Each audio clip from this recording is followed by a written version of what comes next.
পুতুল ডায়েরি, ভালোবাসার কুঁড়ে ঘর, তোমার আমার কল্পনার রাজ্য।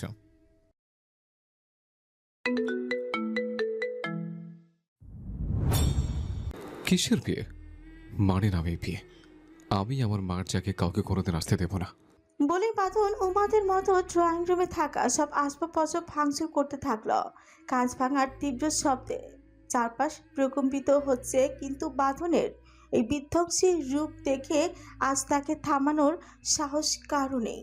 অদূরে পাথরের মূর্তির মতো স্তব্ধ হয়ে দাঁড়িয়ে আছেন বাঁধনের বাবা আহসান রহমান। তার ঠিক পাশে বধূ বেশে এক নারী, নাম তার রজনী।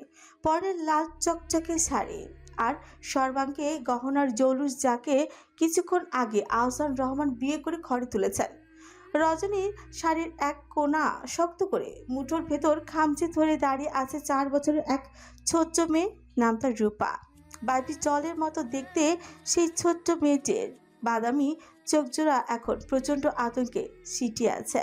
বাঁধনের দাদা হাজী রহমান এবার কম্পিত কণ্ঠে বাঁধনকে শান্ত করার চেষ্টা করলেন। দাদু ভাই শান্ত হ, মাথা ঠান্ডা কর। তোর বাবা তোর জন্য নতুন মা আনছে। বাঁধন রাগে হিতাহিত জ্ঞান হারিয়ে একটা ভারী চেয়ার তুলে মেঝেতে সজোরে আছাড় মারল। মানি না আমি এই মহিলাকে আমার মা হিসেবে। উনি একটা ডাইনি। আমার মার পবিত্র জায়গা দখল করে নিয়েছে এই নষ্ট মহিলা। কথাগুলো তীরের মতো গিয়ে বিঁধল রজনীর কোলে। তার কাজল কালো চোখ থেকে চপচপ করে নোনা জল গড়িয়ে পড়তে লাগলো। সে লজ্জা আর অপমানে মাথা নিচু করে নীরবে কাঁদতে লাগলো। আহসান রহমান নিজের ছেলের মুখে এমন কুরুচিপূর্ণ কথা শুনে ক্ষিপ্ত হয়ে গর্জে উঠলেন। ছোট মুখে এত বড় কথা বলার সাহস তোর কোত্থেকে আসে? রজনী আমার স্ত্রী, অর্থাৎ তোর মা। তাই সবসময় ওকে সম্মান দিয়ে কথা বলবি। বাঁধন অশ্রু ভেজা রক্তবর্ণ চোখে বাবার চোখের দিকে সরাসরি তাকালো। মা, আমি কি কখনো তোমার কাছে মা চেয়েছিলাম? আমি তো শুধু চেয়েছিলাম তুমি আমার চরণের স্মৃতিটুকু আঁকড়ে ধরে বাকি জীবনটা কাটিয়ে দাও। আমার মায়ের আসনটা অন্য কাউকে অন্তত দিও না। কিন্তু তুমি কি নিষ্ঠুর কাজ করলে। মা মারা যাওয়ার 2 মাস পার হতে না হতে নতুন কাউকে ঘরে নিয়ে আসলে। একবারে কি তোমার নিজের কাছে লজ্জা করলো না বাবা? আহসান রহমান আর আত্মসংবরণ করতে পারলেনই না। তিনি প্রচণ্ড আক্রোশে বাঁধনের গালে ঠাস করে একটা জোরালো থাপড় বসিয়ে দিলেন। বেয়াদবির সীমা ছাড়িয়ে যাচ্ছিস। নিজের বাবার সাথে কিভাবে কথা বলতে হয় সেই আদাবটুকু কি ভুলে গেছিস? বাঁধনের জ্বলন্ত গালে হাত চেপে ধরল, কিন্তু তার চেয়েও বেশি জ্বলে উঠল তার অভিমানী মন। সে জুকরি কেঁদে উঠল। এখন তো আমি তোমার চোখে সারা জীবনে বেয়াদবার খারাপ হয়ে থাকবো। নতুন মানুষ পেয়ে তো এখন আমায় পর করে দিলে। লোকে ঠিকই বলে সৎ মা ঘরে আসার সাথে সাথে বাবার চোখে নিজের সন্তান বিষ হয়ে যায়। তার প্রমাণ তো আজ হাতে নাতে দিলে। নতুন বউ আসতে না আসতেই নিজের ছেলের গায়ে হাতও তুলে ফেললে। হাজী রহমান বাঁধনকে সামলাতে সামলাতে আজরু কঞ্চে বললেন। দাদু ভাই তুই শান্ত হ, মাথা ঠান্ডা কর। রজনী খুব ভালো মেয়ে, তোকে ও একদম মায়ের মতো আগলে রাখবে। পরম মমতায় তোকে আদর করবে। বাঁধনের চাচা আতিক রহমান এবার এগিয়ে এসে বাঁধনের চোখে নোনা জল মুছে দিয়ে শান্ত স্বরে বললেন। তোর বাবা যা করেছে তা তোর মঙ্গলের জন্যই করেছে। তোর বয়স তো মাত্র 16। এই বয়সে মায়ের অভাব যে কতটা তা আমরা বুঝি। রজনী মেয়েটা সত্যি খুব স্বচ্ছ মনের, দেখবি ও তোকে নিজের সন্তানের মতো আদর করবে, ছেনে ভরিয়ে রাখবে। বাঁধন উম্মাদের মতন আতিক রহমানের হাত ঝটকা দিয়ে সরিয়ে দিল। সে আর্তনাদ করে বলল, আমি কোনোদিন এই মহিলাকে আমার মা হিসেবে মানব না। উনি একজন জঘন্য মেয়ে মানুষ, যে আমার মার পবিত্র সিংহাসন দখল করে নিয়েছে। সারা জীবন উনি আমার চোখে অপরাধী হয়ে থাকবেন। আর সেই সাথে ওই বাবা নামক মানুষটাও। ঘৃণা করি আমি আমার বাবাকে। I hate you father. বলেই বাঁধন হিতাহিত জ্ঞান হারিয়ে কাঁদতে কাঁদতে সিঁড়ি বেয়ে সোজা উপরের রুমে চলে গেল। মূর্তির ঠাস করে দরজা বন্ধ বন্ধ করার প্রচণ্ড শব্দ যেন পুরো বাড়ি কেঁপে উঠল। আহসান রহমান বিধ্বস্ত অবস্থায় সোফায় মাথায় হাত দিয়ে বসে পড়লেন। 4 বছরের ছোট্ট রূপার মাথায় কিছুই ঠুকছে না। সে নির্বাক হয়ে রজনীর দিকেই তাকিয়ে বিড়বিড় করে বললাম, মা, ওই ছেলেটা এমন করলো কেন? আর আঙ্কেলটা মারলো কেন ওই ছেলেকে? রজনী অঝরে ছড়তে থাকা চোখের পানি মুছে নিজ কলিজার টুকরো রূপাকে বুকের সাথে মিশে চাপটে চলল। হাজী রহমান এবার তার মেজ বৌমা শিলা রহমানের দিকে তাকিয়ে গম্ভীর কণ্ঠে বললেন, বড় বৌমাকে ভেতরে নিয়ে যাও। এখন পরিচয় করিয়ে দিই এই গল্পের কুশীলবদের সাথে। এতক্ষণ যে ছেলেটি তীব্র অভিমানে সবকিছু ভাঙচুর করছিল, তার নাম জাওয়াদ অধীর বাঁধন। বয়স তার মাত্র 16 বছর। এই অল্প বয়সে সে তার প্রাণের চেয়েও প্রিয় মাকে হারিয়েছে। তার বাবা আহসান রহমান আজ নতুন করে ঘর বাঁধতে রজনীকে বিয়ে করে এনেছেন, কিন্তু বাঁধন এই সম্পর্ক কোনোভাবে মেনে নিতে পারছে না। সে তার মাকে এতটাই ভালোবাসে যে সেই পবিত্র স্থানে অন্য কোনো নারীর ছায়া দেখা তার কাছে অসহনীয়। অন্যদিকে রজনী এক অতি সাধারণ ও দরিদ্র ঘরের মেয়ে। এটি তার দ্বিতীয় বিয়ে। তার আগের স্বামী ছিল ভীষণ উচ্ছৃঙ্খল আর মারাত্মক নেশা আসক্ত। মেয়ের জীবনের এমন দুরবস্থা দেখে রজনীর বাবা তাকে ফিরিয়ে নিয়ে যান এবং আইনিভাবে বিচ্ছেদ করান। রজনীর কোলে আলো করে আছে তার 4 বছরের ছোট্ট মেয়ে রূপা। রজনী তার কলিজার টুকরোকে এক মুহূর্তের জন্য কাছছাড়া করতেই চায়নি, তাই নিজের সাথে তাই এই নতুন সংসারে নিয়ে এসেছে। এই ছোট্ট মেয়েটিকে ঘিরেই এখন রজনীর সবটুকু পৃথিবী। বাড়ির বড় কর্তা হলেন হাজী রহমান, যিনি বাঁধনের দাদা। পুরো বাড়ির মানুষ তাকে বাঘের মতো ভয় পেল, বাঁধনের কাছে তিনি একদমই অন্যরকম। বাঁধন তাকে বিন্দুমাত্র ভয় পায় না, বরং হাজী রহমানই বাঁধনের সামনে এলে যেন ভিজে বিড়ালি হয়ে যান। সবার কাছে প্রচণ্ড রাগী আর নীতিবান হিসেবে পরিচিত এই মানুষটি বাঁধনের প্রতিটি আবদার আর জেদের কাছে অদ্ভুতভাবে নতি স্বীকার করেন। বাড়ির অন্য সদস্যদের মধ্যে আছেন বাঁধনের চাচা আতিক রহমান এবং তার স্ত্রী শিলা রহমান। তাদের 2 সন্তান, 11 বছরের ছেলে আকাশ আর 6 বছরের ছোট্ট মেয়ে শান্তা। একান্নবর্তী এই পরিবারের নতুন করে আসা রজনী আর রূপার স্থান এখন ঠিক কোথায় হবে, আর বাঁধনের এই অগ্নিরূপ কিভাবে প্রশমিত হবে তা সময় বলে দিবে। বিকেলের সোনা ছড়া আলোয় রূপা আপন মনে পুরো বাড়ি ঘুরে দেখছে। এত বিশাল অট্টালিকা সে তার এই ছোট্ট জীবনে আগে কখনো দেখেনি। হাতে একটি চকলেট সেটি খুঁটে খুঁটে খেতে খেতে ছোট ছোট পা ফেলে সে বিস্ময় চারিপাশ দেখছে। পরনে তার একটি ছোট টপস যা হাঁটার ছন্দে দুলছে, আর তাকে দেখতে ঠিক যেন এক জীবন্ত পুতুলের মতো লাগছে। বাড়ির বাইরে প্রশস্ত বারান্দা, সিঁড়িতে একা বসে আছে বাঁধন। তার 2 চোখে এখনো মেঘ জমে আছে। হাতে লাঠিটা দিয়ে সে সজোরে সিঁড়িতে আঘাত করছে, যার ছপ ছপ শব্দ পুরো বারান্দায় প্রতিধ্বনি হচ্ছে। তার কিশোর মনে কেবল একটি জেদ, তার মায়ের পবিত্র স্থান সে অন্য কাউকে কোনোদিন দখল করতেই দেবে না। তার বাবা এখন থেকে ওই মহিলার সঙ্গে থাকবে, এই চিন্তাটাই তাকে বিষের মতো দিচ্ছে। মনে মনে সে শপথ নিয়েছে, যেভাবেই হোক ওই মহিলাকে সে এই বাড়ি থেকে তাড়াবেই। ঠিক সেই সময় বাড়ি দেখতে দেখতে রূপা বারান্দায় চলে এলো। সেখানে বাঁধনকে বসে থাকতে দেখে সে থমকে দাঁড়ালো। ছোট্ট রূপা গালে হাত দিয়ে গভীর চিন্তায় মগ্ন হলো। এইটা তো সেই ছেলেটা যে সকালে সবকিছু ভাঙচুর করলো। রূপা গুচি গুচি পায়ে বাঁধনের দিকে এগিয়ে গেল। তার বাম হাতে থাকা অন্য একটি চকলেট বাঁধনের চোখের সামনে তুলে ধরলো, মায়াবী কণ্ঠে বলা, মন খারাপ তোমার? এই নাও চকলেট খাও। আমার মা বলে মন খারাপ থাকলে চকলেট খেলে মন ভালো হয়ে যায়। বাঁধন এক পলক রূপার দিকে তাকালো। এই মেয়েটাকে সে সকালে ওই খারাপ মহিলার শাড়ির আঁচল ধরে অসহায়ভাবে দাঁড়িয়ে থাকতে দেখেছিল। বাঁধন আবার ঘৃণায় মুখ ফিরিয়ে নিল। সে তার হাতে লাঠিটা দিয়ে সিঁড়িতে আঘাত করতে থাকলো, কিন্তু কোনো কথা বলল না। রূপা হাল ছাড়লো না। সে পুনরায় প্রশ্ন করলো, তুমি কি বোবা? কথা বলতে জানো না? মা তো বলে যারা কথা বলে না তারা বোবা হয়, কিন্তু তুমি তো সকালে অনেক কথা বললে, এখন বলছো না কেন? বাঁধন এবার মুখ হলো। রূপার দিকে রক্তচক্ষু নিয়ে তাকিয়ে অত্যন্ত রুক্ষ স্বরে বলল, কে তুই? আর এই খারাপ মহিলাটা কে হয় তোর? রূপা বড় বড় চোখ করে অবাক হয়ে বলল, খারাপ মহিলা আবার কে? তুমি কার কথা বলছো? সকালে যে শাড়ির আঁচল ধরে লেপটেছিলে। রূপা এবার ছোট ছোট হাতে যে দেখিয়ে তেজস্বী কণ্ঠে বলল, খবরদার, আমার মাকে একদম খারাপ বলবে না। আমার মা অনেক ভালো এবং তোমার মা পচা। মুহূর্তে বাঁধনের মাথায় যেন আগুন জ্বলে উঠল। তার মানে এই মেয়েটা ওই মহিলার মেয়ে, অর্থাৎ তার সৎ বোন।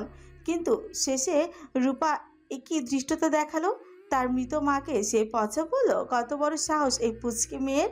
মুহূর্তেই বাঁধন রাগে রূপাকে সজোরে এক ধাক্কা মারল।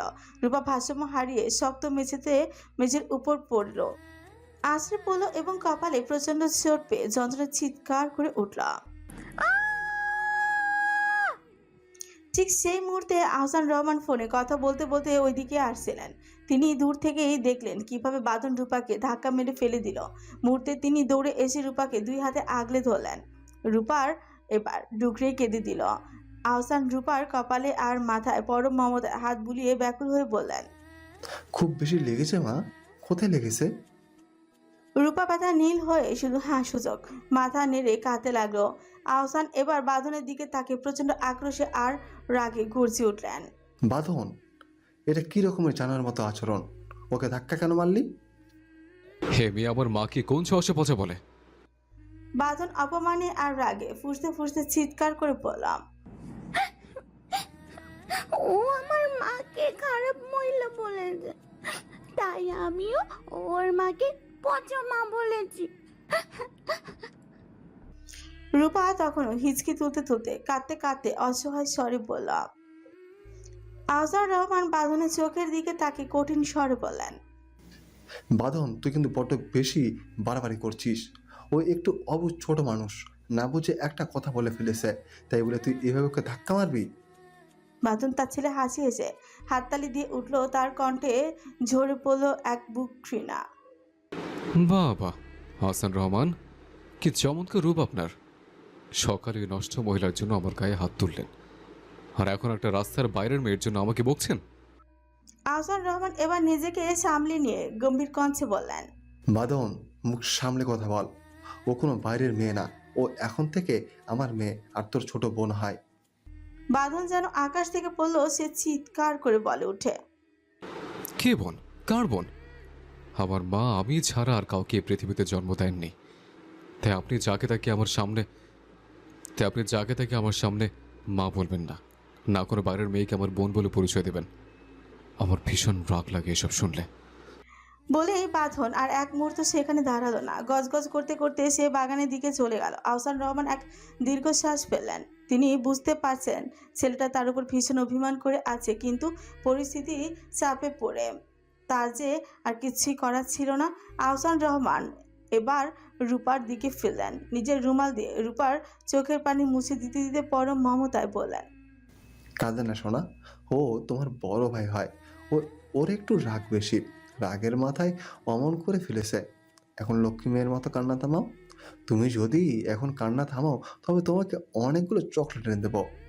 চকলেটের কথা শুনে রূপার কান্নার বেগ মূর্তি কমে এলো। সে ছলছল চোখে আহসানের দিকে তাকিয়ে নিষ্পাপ স্বরে প্রশ্ন করলাম, সত্যি বলছেন আঙ্কেল? আমাকে অনেকগুলো চকলেট দেবেন তো? আহসান রহমান মৃদু হেসে রূপার নরম গাল দুটো টেনে দিয়ে বললেন, হ্যাঁ সোনা, দেব। আর শোনো, আঙ্কেল লয়, আজ থেকে আমি তোমার বাবা। আমাকে তুমি বাবা বলে ডাকবে, মনে থাকবে তো? রূপা কিছুক্ষণ গম্ভীর হয়ে ভাবুক গলায় বলল, কিন্তু আমার তো বাবা আছে। আমার মা শিখিয়েছে বাবার বয়সী যারা লোক আছে তারা সবাই আঙ্কেল হয়, তাহলে আপনিও তো আমার আঙ্কেল। আহসান রহমান মৃদু হেসে রূপাকে বুঝিয়ে বললেন, তোমার বাবা অন্য কেউ ছিল ঠিকই, কিন্তু আজ থেকে সেই বাবা তোমার আঙ্কেল, আর আমি তোমার আসল বাবা। রূপা অবাক হয়ে তার ডাগো ডাগো চোখ মেলে শুধল। বাবা কি পাল্টানো যায়? আহসান রহমান রূপার মাথায় হাত বুলিয়ে আশ্বস্ত করে বলেন। হ্যাঁ মা, যাই। রূপা এবার একটু ভেবে নিয়ে মাথা নেড়ে সায় দিল। আচ্ছা ঠিক আছে, আমার ওই বাবা তো আমায় আদর করে না, আর আপনি অনেক আদর করেন, তাই আজ থেকে আপনাকে আমি বাবা বানিয়ে ফেললাম। এখন জলদি আমার গালে একটা চুমু দেন। আহসান রহমান রূপার এই নিষ্পাপ আবদারের আবেগপ্রবণ হয়ে পড়লেন। তিনি মুহূর্তেই রূপার নরম গালে সজোরে একটি চুমুখে তাকে বুকের সাথে শক্ত করে জড়িয়ে ধরলেন। দূর থেকে এই দৃশ্য দেখে বাঁধনের শরীরে রক্ত যেন টকবক করে ফুটছে। তার হাতে লাঠিটা মুঠোর ভেতর আরো শক্ত হয়ে এলো। সে কিছুতে এসব সহ্য করতে পারছে না। তার জন্মদাত্রী মায়ের জায়গায় অন্য এক মহিলাকে বসিয়ে দিয়ে ক্ষান্ত হননি তার বাবা। এখন ওই বাড়ির মেয়েটাকে নিজের মেয়ের মতো আগলে নিয়ে আদর করছে, অথচ সে যে এত রাগ করে আছে তার বাবা একবারের জন্য তাকে মানানোর বা তার কাছে আসার চেষ্টাও করলেন না। বাঁধনের মনে বিষাক্ত এক সংশয় দানা বাঁধল। তবে কি সত্যি তার বাবা নতুন মানুষের দেখা পেয়ে নিজের পুরনো সবটুকু স্মৃতি আর আপন ছেলেকে এক নিমিষেই ভুলে গেলেন? কেটে গেছে বেশ কিছুদিন, কিন্তু এই কয়দিনে কোনো কিছুই স্বাভাবিক হয়নি, বরং সবকিছু আরো অস্বাভাবিকভাবে হয়ে উঠেছে। বাঁধন একদমই রজনীকে সহ্য করতেই পারে না, আর সে সাথে রূপাকেও দু চোখে দেখতে পারে না। দেখলেই মেয়েটাকে অহেতুক বকাঝকা করে। রজনী অনেকবার বাঁধনের সাথে কথা বলার চেষ্টা করেছে তার মন জয় করতে চেয়েছে, কিন্তু বাঁধন তাকে প্রতিবারই খারাপ মহিলা বলে সম্বোধন করে দূরে ঠেলে দিয়েছে। আহসানের সাথে বাঁধনের সম্পর্কের মাঝে এখন বিশাল দেয়াল দাঁড়িয়ে গেছে। আহসান কিছু বললে বাঁধন কোনো উত্তর দেয় না। সে যতটুকু পারে তার বাবার থেকে দূরে দূরে থাকে। বাঁধন নিজেকে একদম গুটিয়ে নিয়েছে, কারোর সাথে সে কথা বলে না, শুধু নিজের স্কুল আর পড়াশোনা নিয়ে ব্যস্ত থাকে। সে যেন এক অদৃশ্য শহর তৈরি করে নিয়েছে, নিজেকে সবার কাছ থেকে আলাদা করে ফেলেছে। তবে আকাশের সাথে রূপার দারুণ মিল হয়েছে। আকাশ সময় পেলে রূপার সাথে খেলাধুলা করে আর মাতিয়ে রাখে। আজও বিকেলে আকাশ আর রূপা লুকোচুরি আর ধরাছোঁয়া খেলছে। আকাশ আগে আগে দৌড়াচ্ছে আর রূপা খিলখিল করে হাসতে হাসতে তার পিছু পিছু ছুটছে। আকাশ দৌড়াতে দৌড়াতে ছাদে চলে উঠে গেল আর তার পিছু পিছু রূপাও ছাদে গেল। ছাদের দোলনায় বসে তখন বাঁধন আপন মনে বই পড়ছিল। আকাশ আর রূপাকে ছাদে দেখে সে চরম বিরক্ত হলো। ছাদ থেকে নেমে যাওয়ার উদ্দেশ্যে সে যখন পা বাড়ালো, ঠিক তখনই আকাশ এসে বাঁধনের চারিপাশে ঘুরতে লাগলো আর রূপাও তাকে ধরার জন্য বাঁধনের চারিপাশে চক্কর খেতে শুরু করলো। বাঁধন রাগে ফেটে পড়ে বলল। কি হচ্ছে এসব? আকাশ বাঁধনকে ঘিরে ঘুরতে ঘুরতে মজা করে পড়ল। এই পুচকি আমাকে ধরবে বলেছে, তাই দেখছি ও কিভাবে আমাকে ধরে। তোমাকে আজ আমি ধরেই ছাড়বো, দেখো তুমি। আয় ধর দেখি কেমন পারিস। দৌড়াতে দৌড়াতে হঠাৎই বাঁধনের সাথে রূপা জোরে ধাক্কা খেলো। বাঁধন রাগে হিতাহিত জ্ঞান হারিয়ে হাতের বইটা সজোরে ছুঁড়ে মারল রূপার দিকে। বইটা সোজা গিয়ে রূপার চোখে লাগলো। মুহূর্তেই রূপা যন্ত্রণায় চোখ চেপে ধরে মেঝেতে বসে পড়লো আর চোখের তীব্র জ্বালায় ডুকরে কেঁদে উঠল। আকাশ ভয় পেয়ে সাথে সাথেই রূপার চোখ দেখতে দেখতে বাঁধনের দিকে তাকে চিৎকার করে বলল। তুই এইটা কি করলি? ওর দিকে বই কেন ছুঁড়ে মারলি? বাঁধন নিষ্প্রিয়ভাবে পাশ কাটিয়ে বইটা তুলে নিয়ে নির্দয় স্বরে বললাম। ইচ্ছে হয়েছে তাই মারছি। হে মেয়েটা বারবার আমার চোখের সামনে কেন আসে? বারণ করেছিলাম না যে মেয়ে যেন আমার সামনে না আসে? ও তোর ছোট বোন হয় বাঁধন, বোনের সাথে কেউ এমন জানোয়ারের মতো আচরণ করে? দেখ আকাশ, এমন কোনো কথা বলিস না যাতে তোর সাথেও আমার সম্পর্ক খারাপ হয়ে যায়। এই মেয়ে আর ওই মহিলাকে দেখলেই আমার পিত্তি চলে ওঠে, ঘৃণা লাগে আমার। মার মেয়ে দুজনকে বলে দিবে ওরা যেন সবসময় আমার থেকে দূরে থাকে। তোমাকে আবার বাঁধন মেরেছে? আহসানের কথায় রূপা ফুপিয়ে ফুপিয়ে কাঁদতে কাঁদতে হাস্যযোগ মাথা নাড়ল। রজনী নিজের শাড়ির আঁচল দিয়ে ফু দিয়ে রূপার চোখে উষ্ণ ভাব দিয়েছে যাতে ব্যথাটা একটু উপশম হয়। আহসানের উদ্দেশ্যে আকাশ সবটুকুই খুলে বলল। চাচু আসলে হঠাৎ রাগ হয়ে গিয়েছিল, তাই বাঁধন ওর দিকে বই ছুঁড়ে মেরেছে। সমস্যা কি ওর? দিন দিন ছেলেটা তো বেয়াদব হচ্ছে কেন? বেয়াদবের আব্বা হব, তাতে কোনো সমস্যা আপনার? বাঁধনের তীক্ষ্ণ কণ্ঠস্বর শুনে আহসান চমকে পিছনে ফিরে তাকালেন। সিঁড়ি দিয়ে গট গট করে নামছে বাঁধন। তার দু চোখে এখন অবজ্ঞার আত্মা ছিল। হাজী রহমান দ্রুত পায়ে বাঁধনের কাছে এগিয়ে এলেন। দাদু ভাই, ও ছোট একটা মেয়ে, ওকে এভাবে সারাক্ষণ মারো কেন?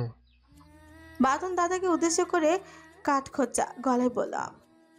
আমার সীমানে আসলে শুধু মার কেন, মেরে ফেলতে পারি আমি। বাঁধন! বাঁধন ফ্রিকুচকে বাবার দিকে তাকিয়ে নির্লিপ্তভাবে বলল। গলার আওয়াজটা কমান, বিরক্ত লাগে আমার। বাই দ্য ওয়ে, আমি এখানে পানি খেতে এসেছি, এসব ফালতু কথা শুনতে না। বাঁধন কারো দিকে ভ্রুক্ষেপ না করে নিজের মতো পানি খেয়ে ধীর পায় সেখান থেকে চলে গেল। আহসান রহমান অসহায় চোখে হাজি রহমানের দিকে তাকিয়ে আক্ষেপ করে বললেন, বাবা দেখছো ও দিন দিন কতটা সীমা ছাড়িয়ে যাচ্ছে, আমাকেও আজকাল ন্যূনতম সম্মানটুকু দিচ্ছে না ও। হাজি রহমান দীর্ঘশ্বাস ফেলে আহসানের কাঁধে হাত রেখে সান্ত্বনা দিয়ে বললেন, শান্ত হও, রেগে আছে ও। আর কিছুদিন গেলে সব ঠিক হয়ে যাবে। মাকে বড্ড বেশি ভালোবাসতো তো, তাই অন্য কাউকে সেই জায়গায় মানতে ওর অনেক কষ্ট হচ্ছে। চারিপাশে খুচখুচে অন্ধকার আর নিঝুম রাত, শুধু চিচি পোকার ডাক শোনা যাচ্ছে। রূপা চোরের মতো পা ফেলে চুপি চুপি বাঁধনের রুমের সামনে এসে দাঁড়ালো। তার উদ্দেশ্য হলো বাঁধনের চকলেটগুলো চুরি করা।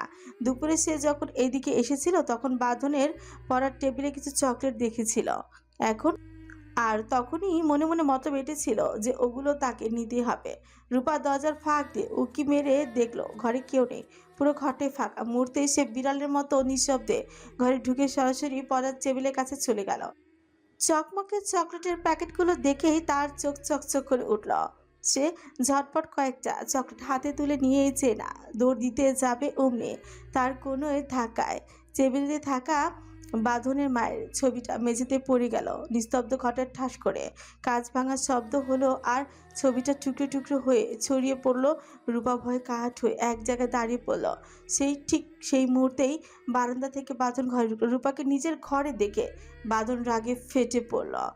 যেই কিছু বলতে যাবে অমনি তার নজর গেল মেঝের দিকে। রূপার পায়ের কাছে তার মায়ের শেষ স্মৃতিটুকু ছিন্ন ভিন্ন হয়ে পড়ে আছে। বাঁধন যেন নিজের অজান্তেই মেঝেতে হাঁটু গেড়ে বসে পড়ল। সেই কাঁপা কাঁপা হাতে ভাঙা ছবিটা তুলে ধরল। ছবির চারিপাশে ভেঙে গেছে আর মাঝখানে কাঁচটা ফেটে এমনভাবে চুরমার হয়ে গেছে যে তার মায়ের মুখটা আর স্পষ্ট দেখা যাচ্ছে না। বাঁধনের পাথরের মতো শক্ত চোখ দুটো এবার ভিজেই উঠল। আরও দুফোঁটা তপ্ত অশ্রু গড়িয়ে পড়ল ছবির ভাঙা কাচের উপর। তার মুখ দিয়ে শুধু একটি হাহাকার মাখা শব্দ বেরিয়ে এলো। মা! মুহূর্তের মধ্যে বাঁধনের চোখ দুটো আগুনের গোলার মতো জ্বলে উঠল। রূপার সেই ছোট্ট অবুঝ মন তখনও ভাবছে চকলেট চুরি অপরাধে বুঝি তাকে মার খেতে হবে। সে ভয়ে তার হাত দুটো পিঠের পেছনে শক্ত করে লুকিয়ে ফেলল, যেন হাতের মুঠোয় থাকা চকলেটগুলো কোনোভাবেই বাঁধনের নজরে না পড়ে। কিন্তু বাঁধনের মাথার ভেতর তখন অন্য এক প্রলয় শুরু হয়েছে। তার মায়ের শেষ স্মৃতিটুকু এই মেয়েটা এক নিমিষে ধুলে মিশিয়ে দিল। এই চিন্তাটা তার কিশোরী মনে দাবা নলের মতন ছড়িয়ে পড়ল। সে হিতাহিত জ্ঞান হারিয়ে পাশ থেকে একটা ভারী পাথরের ফুলদানি তুলে নিল।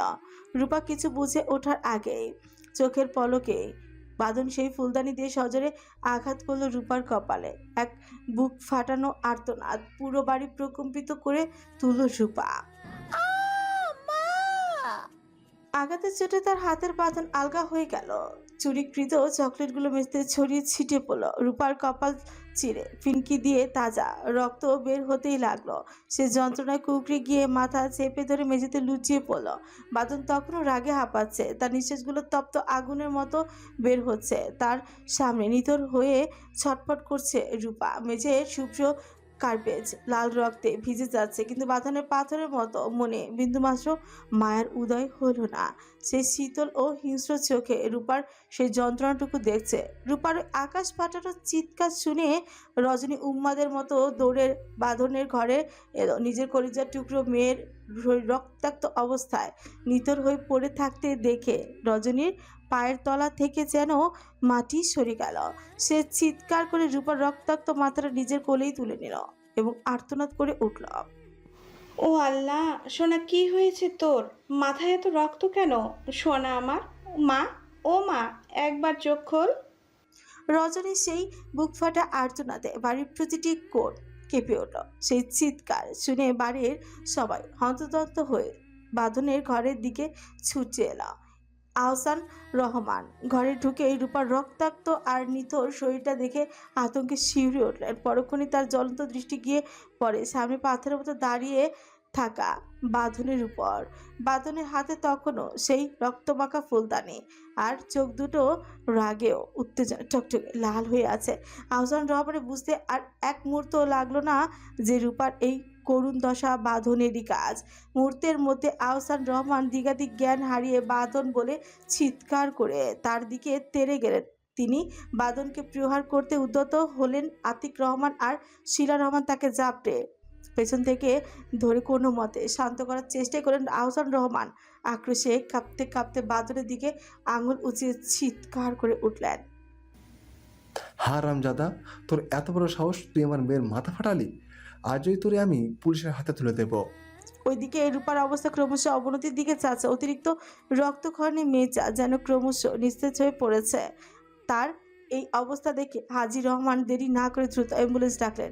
অ্যাম্বুলেন্সে আসার সাথে সাথে রূপাকে দ্রুত হাসপাতালে নিয়ে যাওয়া হলো। আহসানের রহমানের ক্ষোভ তখনও কমেনি। তিনি ক্রমাগত পুলিশে ডাকার হুমকি দিতেই থাকলেন। বাড়ির পরিস্থিতি যে হাতের বাইরে চলে যাচ্ছে এবং নিজের আদরের নাতিকে জেল হাজত থেকে বাঁচাতে হলে চরম কিছু করতে হবে তা হাজী রহমান ভালোভাবে বুঝতে পারলেন। তিনি আড়ালে গিয়ে কাঁপা কাঁপা হাতে কাউকে ফোন করে অত্যন্ত গম্ভীর ও চাপা স্বরে বললেন, শোনো, আজকে রাতের মধ্যে পাসপোর্ট আর ভিসার ব্যবস্থা করো। যত টাকা লাগে আমি সব দিব। হাজী রহমান বুঝতে পেরেছিলেন বাড়ির পরিস্থিতি যে পর্যায়ে পৌঁছেছে তাতে বাঁধনকে এখানে রাখা আর নিরাপদ নয়। আহসান সত্যি সত্যি পুলিশে দিয়ে দিবে। যতই নিজের ছেলে হোক, অন্যের প্রতিবাদে আহসান রহমান পিছপা হন না। তাই বিন্দুমাত্র তিনি সময় নষ্ট না করে সব ব্যবস্থা পাকাপোক্ত করে ফেলেন।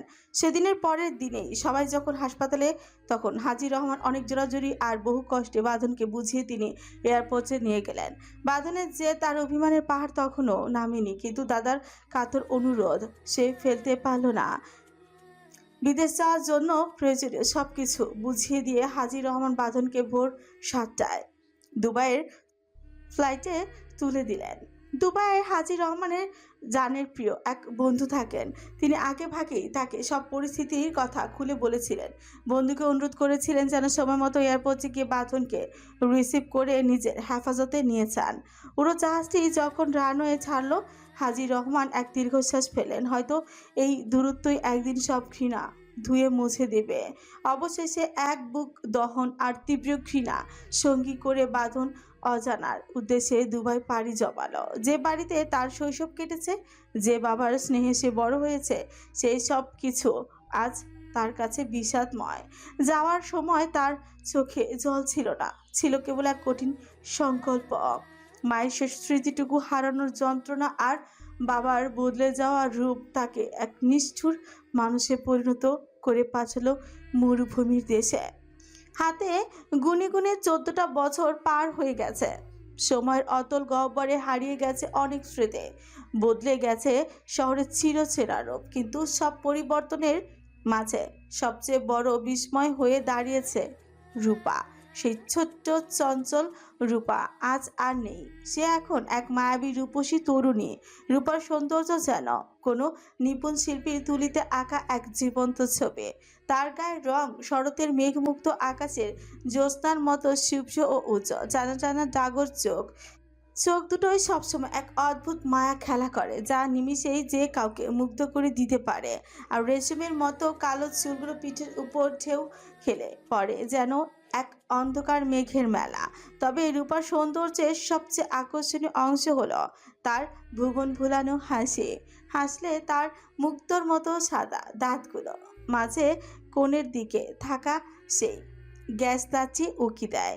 এই একটি মাত্র দাঁত তার সৌন্দর্যে যেন এক আলাদাই মাত্রা যোগ করেছে, যা তাকে সাধারণ সুন্দরীদের ভিড়ে থেকে আলাদা করে এক অনন্য সাধারণ রূপ দান করেছে। তাকে দেখলে মনে হয় যেন স্বর্গের কোনো অপ্সরার মর্তে নেমে এসেছে। এই 14 বছরে সে নিজেকে তিল তিল করে গড়ে তুলেছে এক মায়াবতী রাজকন্যার মতো, যার রূপের ছটায় পুরো শহর আজ মোহগ্রস্ত। সকাল সকাল রহমান বাড়িতে আজ রীতিমতো উৎসবের আমেজ। রান্নাঘর থেকে ভেসে আসে পোলাও, কোরমা আর হরেক পদের সুঘ্রাণ। রজনী রহমান সেই ভোর থেকে হেসেলে ব্যস্ত। আগুনের তাপে ঘামছেন ঠিকই, কিন্তু তার মুখে লেগে আছে এক চিলতে প্রশান্তির হাসি। রূপা কলেজে যাওয়ার জন্য একদম রেডি হয়ে নিচে নামলো। পরনে তার কলেজ ইউনিফর্ম ড্রেস, আর স্বভাব মতো দুই পাশে ঝুলে আছে দুটো লম্বা বেনি। বড় হলেও তার স্বভাবটা রয়ে গেছে ঠিক সেই আগের মতোই, বাচ্চাদের মতোই। হয় দুটো বেনি করবে, নয়তো দুটো ঝুঁটে। সে ড্রয়িং রুমে এসে দেখলো আহসান রহমান আর আতিক রহমান চায় চুমুক দিচ্ছেন আর নিজেদের মাঝে গল্প করছেন। তাদের পাশে সোফায় বসে বেশ গম্ভীর মুখ হবে খবরের কাগজ পড়ছেন হাজি রহমান। রূপাকে দেখে আহসান রহমানের স্নেহের সুরে হাতের ইশারায় কাছে রাখলেন। রূপা ধীর পায়ে সামনে গিয়ে দাঁড়ালেন। তিনি তাকে নিজের পাশে বসিয়ে মাথায় হাত বুলিয়ে বললেন, পড়াশোনা কেমন চলছে মা তোমার? সব ঠিকঠাক আছে তো? হ্যাঁ বাবা, সব ঠিক আছে। যাক, ভালো থাকলে আলহামদুলিল্লাহ। কিছুক্ষণ পরে শান্তা ভার্সিটির জন্য তৈরি হয়ে নিচে নেমে এলো। রূপার কলেজ আর শান্তার ভার্সিটি পাশাপাশি হওয়ায় তারা সবসময় একসাথে বের হয়। তবে বের হওয়ার আগে রূপা কৌতূহল সামলাতে না পেরে রান্নাঘরে ঢুকে পড়ল। এত আয়োজন দেখে অবাক হয়ে সে রজনী রহমানের উদ্দেশ্যে বলল, মা, আজ এত আয়োজন কেন? বিশেষ কেউ আসবে নাকি? পাশ থেকে শিলা রহমান উত্তর দিলেন, হ্যাঁ, আজ তোর বড় ভাই আসবে। কে? বাঁধন ভাইয়া? হ্যাঁ। খুব ভালো। ভাইয়াকে তো আমি কখনো দেখিনি, তাহলে এবার সামনাসামনি দেখা হচ্ছে ভাইয়ার সাথে। রূপার এমন কথা শুনে শিলা রহমান আর রজনী রহমানের মুখটা মুহূর্তে মলিন হয়ে গেল। রজনী রহমানের মনে তখন হাজারো দুশ্চিন্তার পাহাড়। 14 বছর আগে সেই জেদি রাগী বাঁধন কি এখনো আগের মতোই আছে, নাকি সময়ের সাথে সেই নিজেকে বদলেছে? মানুষ বড় হলে তো অনেক কিছুই শেখে, বোধশক্তি বাড়ে। বাঁধনও তো এখন অনেক বড় হয়েছে, হয়তো সে আর আগের মতো সেই নিষ্ঠুর আচরণ করবে না। দীর্ঘশ্বাস ফেলে মনে মনে আল্লাহর কাছে শুধু মঙ্গলই প্রার্থনা করলেন রজনী রহমান। বাঁধন ভাই নাকি ছোটবেলায় তোর কালা ফাটিয়ে দিয়েছিল? শান্তার হঠাৎ এমন কথা শুনে রূপার চলার গতি থমকে গেল। সে রাস্তার মাঝখানেই গাল ফুলিয়ে শান্তার দিকে চোখ বড় বড় করে তাকালো। রূপার সেই মায়াবী চেহারা এখন এক রাস বিস্ময়। সেই অভিমানী সুরে বলল, আপু, মজা করছো? শান্তার রূপের অবস্থা দেখে খিলখিল করে হেসে দিলেও সে হাসতে হাসতেই বললাম, আরে না রে, মজা করব কেন? আমি একদিন আকাশ ভাইয়ের কাছে শুনেছিলাম বাঁধন ভাই নাকি তোর কাল্লা ফাটিয়ে দিয়েছিল। ভাই আমার কান্না কেন ফাটাবে? এগুলো সব একদম মিথ্যা কথা। আকাশ ভাল্লুক ভাইয়ের তো আজ খবর আছে। আচ্ছা, বাড়ি গিয়ে ওর খবর নিস। কিছুক্ষণের মধ্যে তাদের পথ আলাদা হয়ে গেল। শান্তা তার ভার্সিটির রাস্তার দিকে চলে গেল। রূপা নিজেও গটগট করে তার কলেজের দিকে হাঁটা দিল। রূপা ময়মনসিংহের বিখ্যাত আনন্দমোহন কলেজে পড়ে এবং সে এবার ইন্টারমিডিয়েট সেকেন্ড ইয়ারের ছাত্রী। রূপা ক্লাসে ঢুকে দেখে তার 3 প্রিয় বান্ধবী নাদিয়া, কেয়া আর বৃষ্টি এক বেঞ্চে বসে গভীর আড্ডা মেতে আছে। রূপা গটগট করে গিয়ে কোনো কথা না বলে চুপচাপ তাদের পাশে বসে পড়ল। রূপার সেই ফোলা ফোলা গাল আর গম্ভীর মুখ দেখে নাদিয়া চিৎপুনি কেচে বলল, কি রে লিচু, গাল এমন ফুলিয়ে রেখেছিস কেন?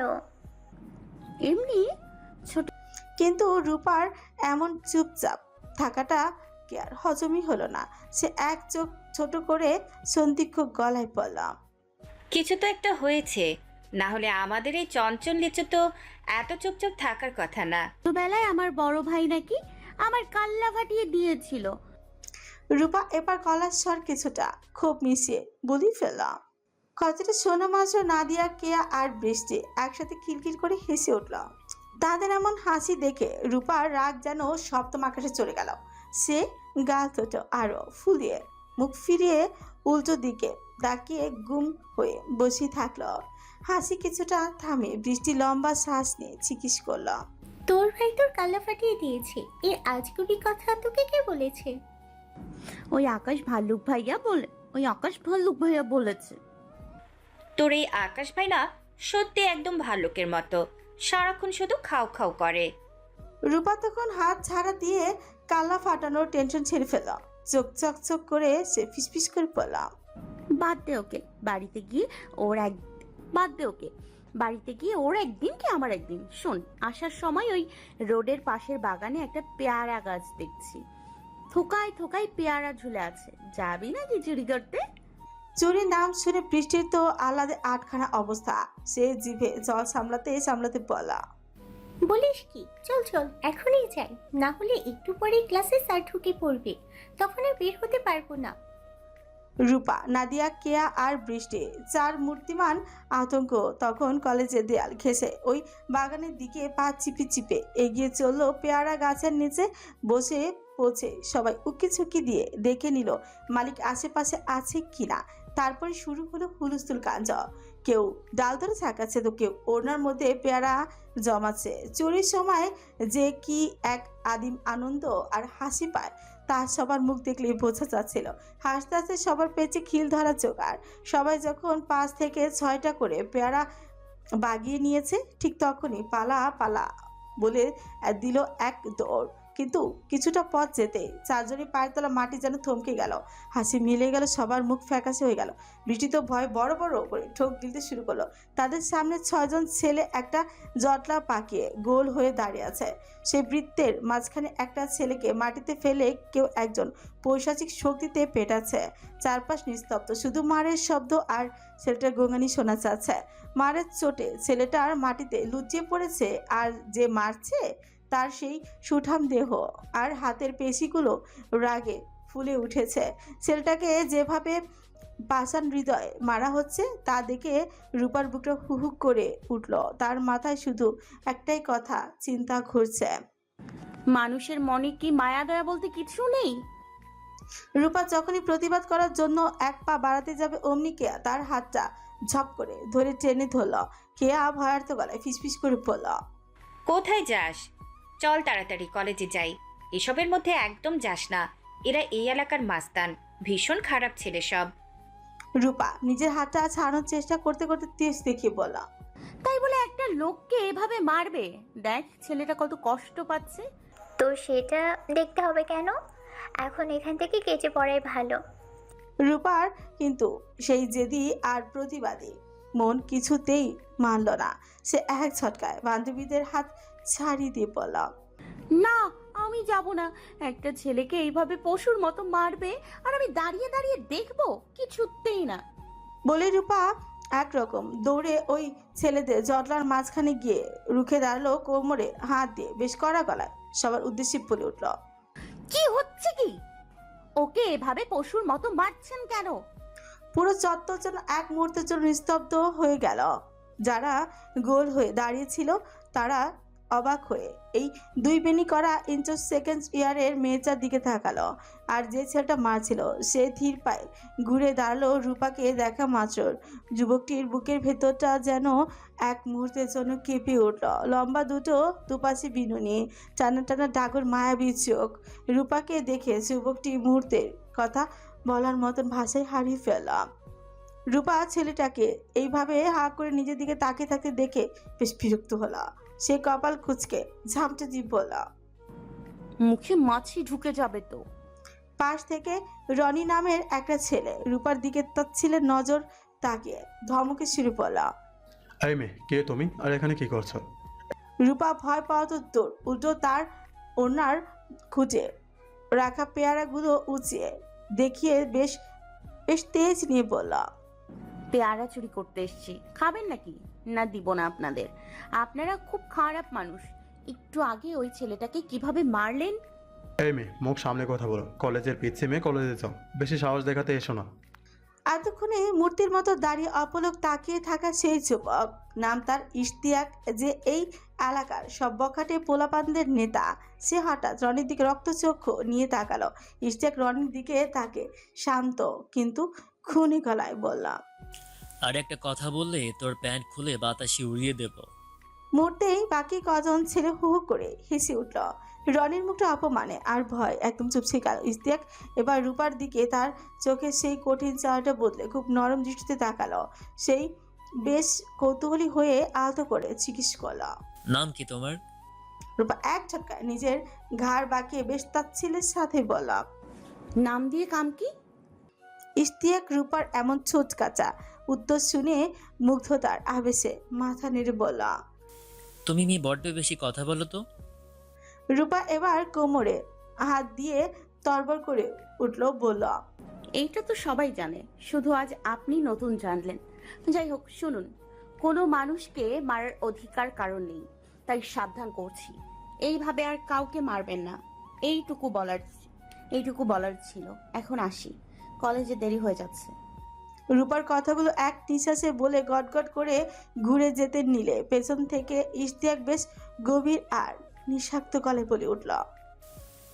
তুমি কি জানো তুমি কারো বুকে ঝড় তুলে দিয়েছো? কথাটা শোনা মাত্র রূপা ছট করে ঘুরে ইশতিয়াকের দিকে তাকে খিলখিল করে হেসে দিল। তার সেই মায়াবী গ্যাস দাঁতটা ঠোঁটের আড়ালে চিকচিক করে উকি দিল। তার সেই মুক্ত ছড়া হাসিতে যেন মুহূর্তের জন্য পুরো বাগান আর বাতাসের সনসন শব্দ থমকে গেল। ইশতিয়াক নামক মানুষটা যেন এই সামান্য হাসিতেই নিজের চেনা জগৎটা একদম ভুলে গেল।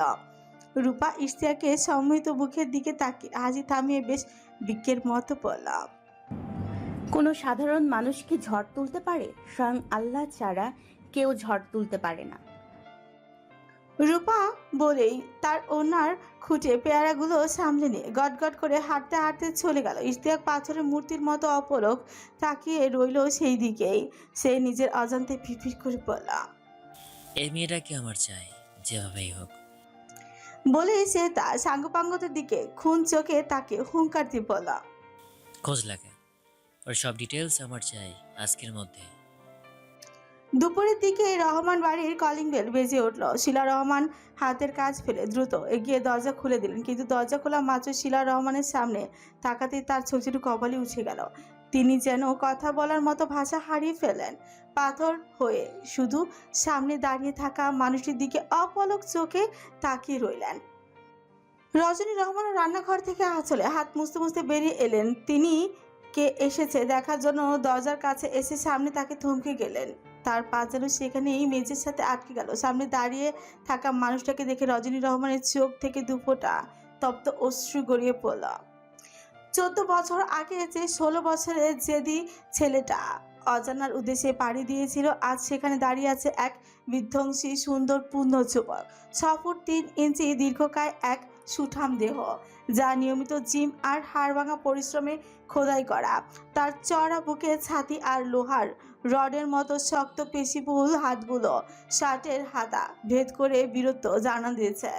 গায়ের রং দুধে আলতা ফর্সা, যাতে এক রাজকীয় আভা খেলা করছে।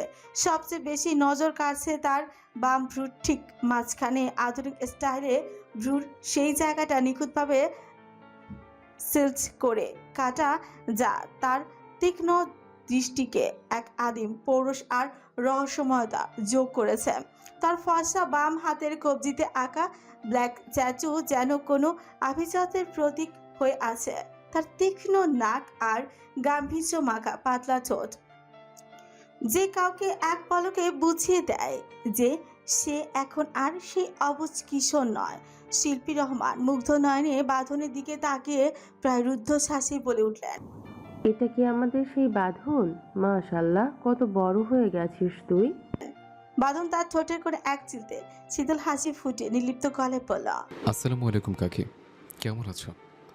বাঁধন তার ঠোঁটের কোণে এক চিলতে শীতল হাসি ফুটিয়ে নির্লিপ্ত গলায় বলল। শিল্পী রহমান খুশিতে যেন কথা হারিয়ে ফেলেছেন। তিনি গদগদ হয়ে পড়লেন। ওয়ালাইকুম আসসালাম, আমি ভালো আছি রে, কিন্তু তুই তো কত বড় হয়ে গেছিস, বিশ্বাস কর তোকে একদম চিনতেই পারছি না আমি। ঠিক তখন আকাশ একটা দামি শপিং ব্যাগ হাতে নিয়ে দোরগোড়ায় দিয়ে ভেতরে ঢুকলো। মায়ের এমন অবাক হওয়া দেখে সে কিছুটা রসিকতা করে বলল। মা, ছোটবেলা থেকে তো মানুষ বড়ই হয়, এটাই তো স্বাভাবিক। তুমি এমন করছো যেন ও এখনো সেই 12 বছরের বাচ্চাই থাকবে। রজনী রহমান দরজার এক কোণে মূর্তির মতন দাঁড়িয়ে স্তব্ধ হয়ে আছেন। নিজের ছেলেকে সামনে দেখেও তার মুখ দিয়ে কোনো কথা সরছে না। এদিকে আকাশ গিয়ে শোবার ঘর থেকে হাজি রহমানকে ডেকে আনলেন। তিনি সবেমাত্র তন্দ্রাচ্ছন্ন ছিলেন, কিন্তু দাদুর আসার খবর পেয়েই হন্তদন্ত হয়ে বেরিয়ে এলেন। বাঁধনকে দেখা মাত্র বৃদ্ধ মানুষটির ছোট বাচ্চার মতন তার উপর ঝাঁপিয়ে পড়লেন। আমার দাদু ভাই এসেছে, আমার সেই সত্য বাঁধন দাদু ভাই এসেছে। বাঁধনও তার মজবুত হাত দুটো দিয়ে বৃদ্ধ দাদুকে পরম মমতা জড়িয়ে ধরল। তার দীর্ঘ শরীরে দাদুকে যেন একদম ছোট্ট দেখাচ্ছিল। বাঁধন নিচু স্বরে বলল, আসসালামু আলাইকুম দাদা, কেমন আছো তুমি? হাজী রহমানের চোখের কোণ বেয়ে তখন আনন্দে নোনা জল গড়িয়ে পড়েছে। তিনি ধরা গলায় বললেন, ওয়ালাইকুম আসসালাম। আলহামদুলিল্লাহ দাদু ভাই, এতকাল বেঁচে তো ছিলাম, কিন্তু তোকে পেয়ে আজ মন হচ্ছে আমি সত্যি সত্যি ভালো আছি। এমন সময় আহসান রহমান আর আতিক রহমান ঘর থেকে বেরিয়ে এলেন। নিজের ছেলেকে সামনাসামনি দেখে আহসান রহমানের হৃৎপিণ্ড যেন এক মুহূর্তের জন্য থমকে গেল। সামনে দাঁড়িয়ে আছে 6 ফুট 3 ইঞ্চি দীর্ঘ এক সুঠাম দেহ, যা কঠোর জিমার পরিশ্রমে খোদাই এক জীবন্ত ভাস্কর্য। আহসান রহমান নিজের চোখকে বিশ্বাস করতে পারছেন না যে এই সেই ছোট্ট বাঁধন। আহসান রহমান খুব করে চাইলেন বাঁধন অন্তত একবার তাকে বাবা বলে ডাকুক, কিন্তু বাঁধন আহসান কিংবা রজনী কারোর চোখের দিকে তাকালো না। তারা যেন সেখানেই নেই, তাদের অস্তিত্ব যেন বাঁধনের কাছে অদৃশ্য। বাঁধন অন্যদের সাথে স্বাভাবিক কথা বলে নিজের ভারী সুটকেসটা নিয়ে গটগট করে সিঁড়ি বেয়ে সোজা নিজের রুমে চলে গেল।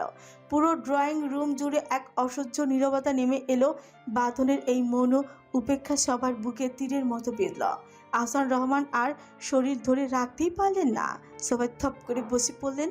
আতিক রহমান তার পাশে বসে সান্ত্বনা দিয়ে বললেন, চিন্তা করো না ভাইয়া, সব ঠিক হয়ে যাবে। ও হয়তো এখনো তোমার উপর অনেক অভিমান করে আছে।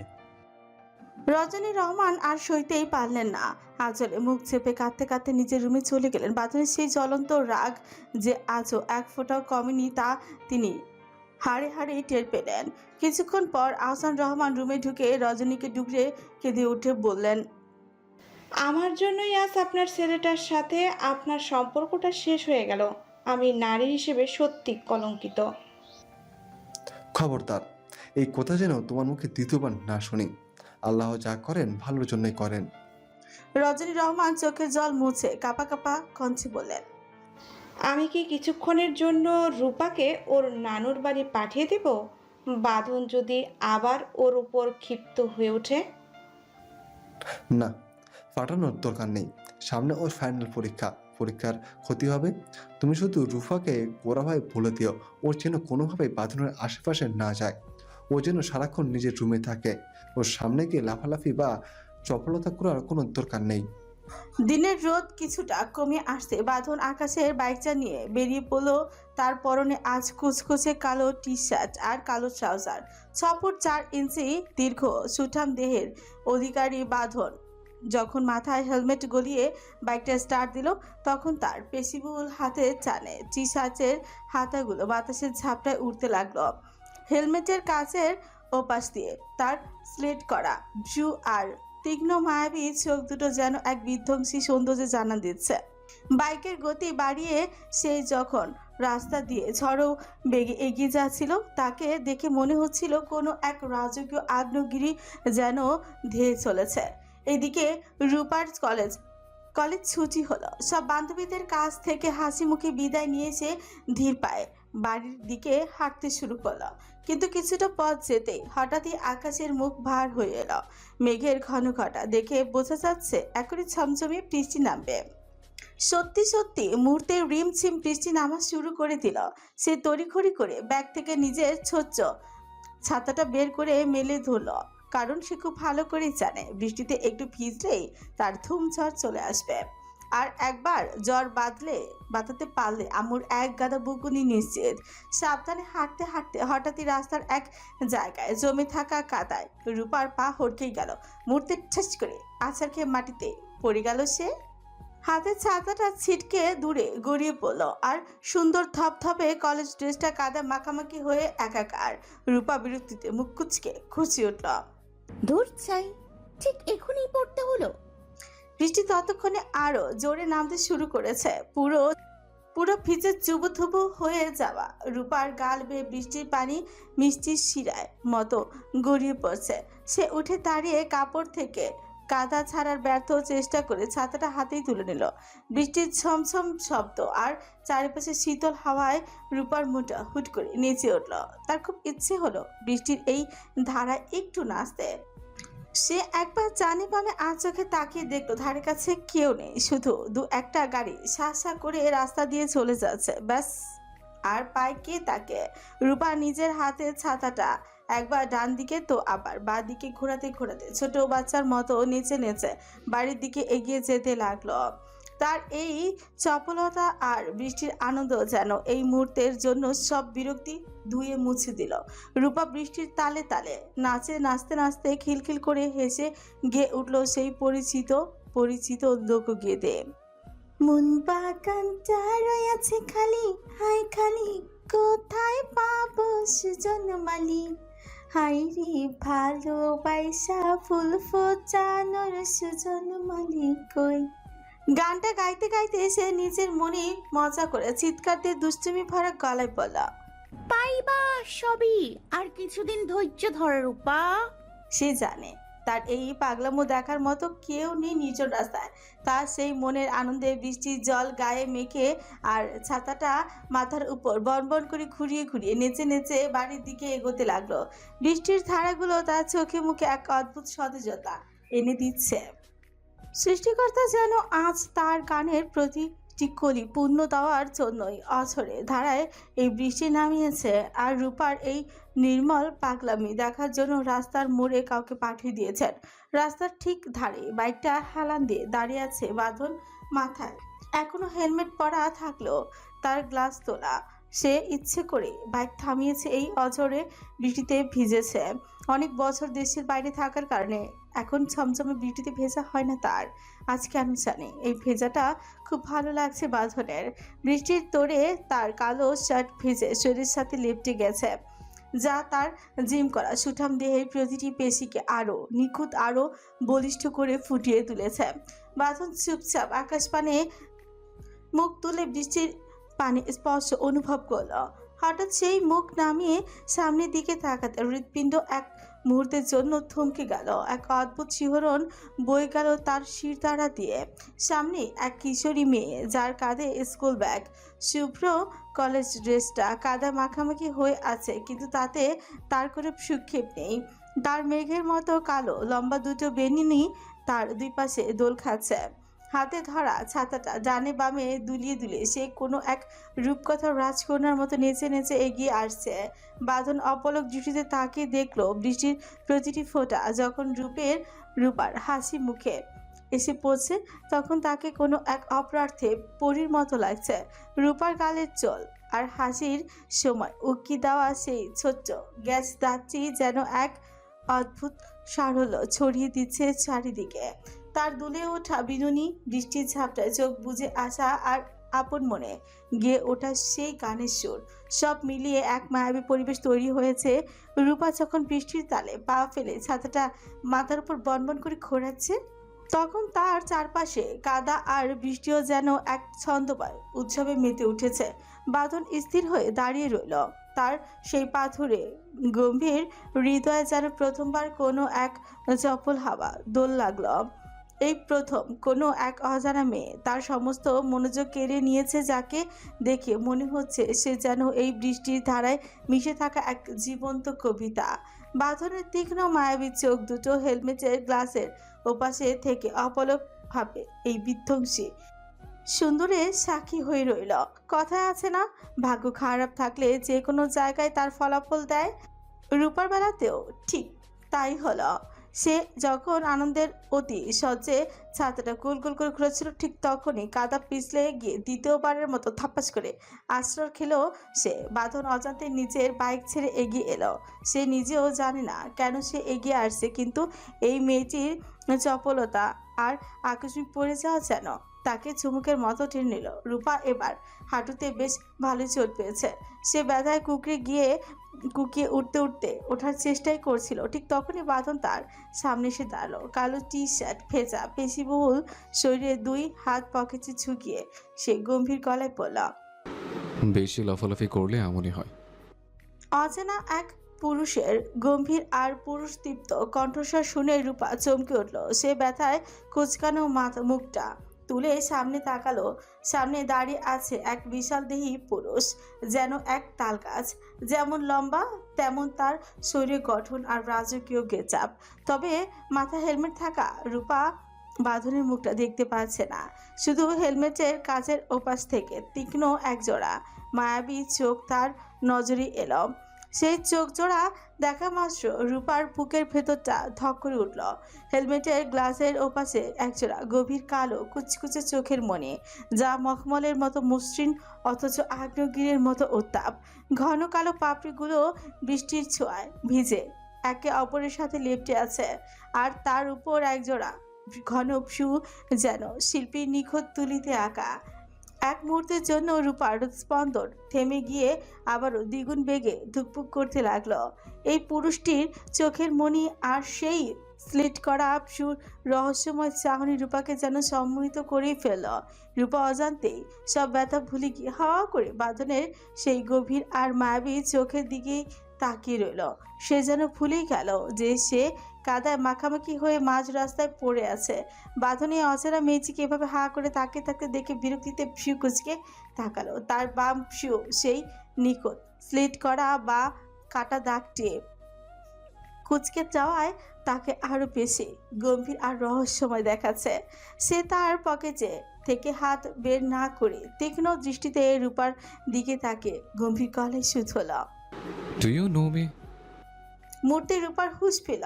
সে সামনে এত সুন্দর হ্যান্ডসাম একটা ছেলেকে দেখে সে চট করে চারিদিকে তাকালো। আশেপাশে জনমানবহীন নিস্তব্ধ রাস্তা, শুধু বৃষ্টির শব্দ। রূপার মনে সন্দেহের বাসা দানা বাঁধল। এই ভর দুপুরে জনশূন্য রাস্তায় এমন নায়ক সুপুরুষ হুচ করে কোথা থেকে উদয় হলো। তার মনে হলো এ নির্ঘাত করে ভূত। নিশ্চিত তাকে একা পেয়ে এত সুন্দর পুরুষের রূপ নিয়ে তার ঘাড় মটকাতে এসেছে। ভয়ে রূপার শরীর হিম হয়ে এলো। সে আবারও চারিদিকে তাকালো, কিন্তু বৃষ্টির ছাপটা ছাড়া আর কিছুই দেখা যাচ্ছে না। সামনে তাকিয়ে সে আবারও ভাবলো পুরুষটি আসলেই অনেক সুন্দর, যার ঘন পাপড়ি গেরা সেই চোখ আর স্লিট করা ভ্রু। এই সামান্য চোখ জোড়াই যে কোনো মেয়ের মন কেড়ে নেওয়ার জন্য যথেষ্ট। কিন্তু মনের কোণা থেকে কু ডাক দিয়ে উঠল, এ তো মানুষই নয়, ভূত। ভাবতেই রূপা এক ঝটকায় উঠে দাঁড়ালো। বাঁধন কোনো কিছু বুঝে ওঠার আগেই রূপা নিজের ছাতাটা তুলে নিয়ে দিল এক দৌড়। তবে যাওয়ার আগে সে বড় করে এক চিৎকার দিল আর ভূতের মন্ত্র পড়ার মতো করে ছুড়ে দিল, ভূত আমার পুত, পেতনি আমার ঝি, আল্লাহ আমার সাথে আছে, ভূত ভূত পুরুষ করবি তুই আমার কি? বাঁধন রাস্তার মাঝখানে পাথরের মতো স্থির হয়ে দাঁড়িয়ে রইল। তার তীক্ষ্ণ মায়াবী চোখ জোড়ায় একরাশ বিস্ময়। কি হলো ঠিক এই মাত্র? এই মেয়েটা তাকে দেখে এইভাবে ঝড়ের বেগে দৌড় দিল কেন? আর যাওয়ার আগে ওসব কি বলে গেল? ভূত দেখার মতো অদ্ভুত সব মন্ত্র। তার মানে কি মেয়েটা তাকে কোনো অতৃপ্ত আত্মা বা ভূত ভেবে বসেছে? ভাবতে বাঁধনের পাথরে গাম্ভীর্যের ছোচের কোণে এক চিলতে অকৃত্রিম হাসি ফুটে উঠল। তার মতো এমন বিধ্বংসী প্রভাবশালী পুরুষ, যাকে এক পলক দেখার জন্য মেয়েরা রীতিমতো পাগল হয়ে থাকে, সেখানে এই কাদা মাখা মেয়েটা তাকে ভূত ভেবে ভয়ে মঞ্চ পড়তে পড়তে পালালো। নিজের অজান্তে বাঁধনের মুখ দিয়ে বেরিয়ে এলো, স্টুপিড গার্ল। সে মাথা থেকে হেলমেটটা খুলে বাইকের উপর রাখলো। বৃষ্টির অবাধ্য ফোঁটাগুলো তার ফর্সা মুখ আশ্রে পড়ছে, আর সেই স্লিট করা ভ্রুয়ের বেয়ে পানি গড়িয়ে নামছে। সে দূর থেকে রূপার দৌড় পালানোর পথের দিকে তাকিয়ে অস্ফুট স্বরে আবারও পিরপির করলাম, বোকা মেয়ে। ওস্তাদ অনেক কষ্টে সব খোঁজ নিয়েছে। মেয়েটার নাম রূপা, আমাদের আনন্দমোহন কলেজেই পড়ে। শুনলাম মেয়েটা তার সৎ বাবার বাড়িতে থাকে। তার সৎ বাবার নাম আহসান রহমান। ব্রিজের রেলিং এর উপর আয়েশ করে বসে ইস্তিয়া কাঁপন গতিতে সিগারেট টানছিল। রনির কথা শুনে তার ছোটে এক চিলতে পৈশাচিক অথচ শুকনো হাসি ফুটে উঠছে। ছোটের করে সিগারেটটা চেপে রেখে সে পিরপির করলাম, রূপা নামের মতোই রূপবতী। বস আপনি কি এই পিচ্ছি মেয়েটার প্রেমে পড়ে গেলেন? ইশতিয়াক হাসল, তারপর ধোয়া ছেড়ে বুকের বাম দিকে হাত দিয়ে ইশারায় বোঝালো, পাগল হয়ে গেছি রে রনি। এই মেয়ে আমার এই পাষাণ হৃদয়ে তুফান তুলে দিয়েছে। ও মায়া গো ওস্তাদ, আপনি তাহলে সত্যি সত্যিই দিওয়ানা হয়ে গেছেন। হ্যাঁ, এতদিন আমার কাজ ছিল যারা আমার সামনে বড় আঙুল তুলতো তাদের আঙুল কেটে ছোট্ট করে দেওয়া। আর এখন আমার একমাত্র লক্ষ্য হলো ওই মেয়েটাকে নিজের জীবন সঙ্গিনী করা। কিন্তু বস, ওর চোখে তো আপনি অলরেডি সকালে খারাপ হয়ে গেলেন। এখন সে কি আপনাকে আদৌ পছন্দ করবে? ইশতিয়াক নিজের বুড়ো আঙুল দিয়ে কপাল চুলকে তার ছিলে শুরু পড়ল। সেটা আমার দেখার বিষয় না। ওরে ভালো লেগেছে, ওরে চাই মানেই আমার চাই চাই, সেটা আদর দিয়ে হোক বা জোর করে। রনি পুনরায় কিছু বলতে চাইল, কিন্তু ইশতিয়াক হাত তুলে তাকে থামিয়ে দিল। সেই দুই হাত ব্রিজের রেলিংয়ে হেলান দিয়ে মুখটা আকাশের দিকে তুলে চোখ বন্ধ করলো। অঝরে বৃষ্টির সেই আবহে মুহূর্তে তার চোখের সামনে ভেসে উঠল রূপার সেই মায়াবী হাসি মাখা মুখ। ইশতিয়াক চোখ বন্ধ করে রেখে নেশাগ্রস্তের মতো গিয়ে উঠল। পরীর মুখে মিষ্টি হাসি, দেখতে চমৎকার। এক নিমিষে কায়রা নিল মনটা যে আমার। তার গালেতে আছে হাইরে ছোট্ট একটা তিল। পলক পড়ার আগেই বুকে মারল ট্রেবে, পলক পড়ার আগেই বুকে মারল প্রেমের ডিল। নাইরে নাইরে নাইরে আমার বাঁচার উপায় নাই। চাইরে চাইরে চাইরে আমার পরিটারে চাই।